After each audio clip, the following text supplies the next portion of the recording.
Bugun zig'ir yog'idan palov pishirib ko'rsataman.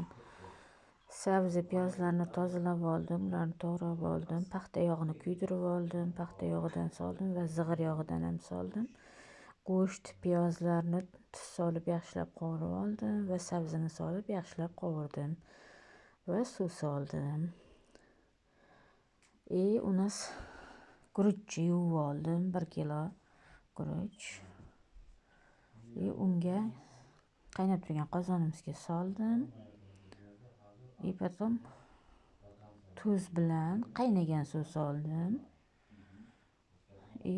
Yaxshilab qaynatib 10 daqiqa dam qo'ydim. Solyoniy pomidorlar bilan palovimizni soldim mana. Всем приятного аппетита. Всем спасибо.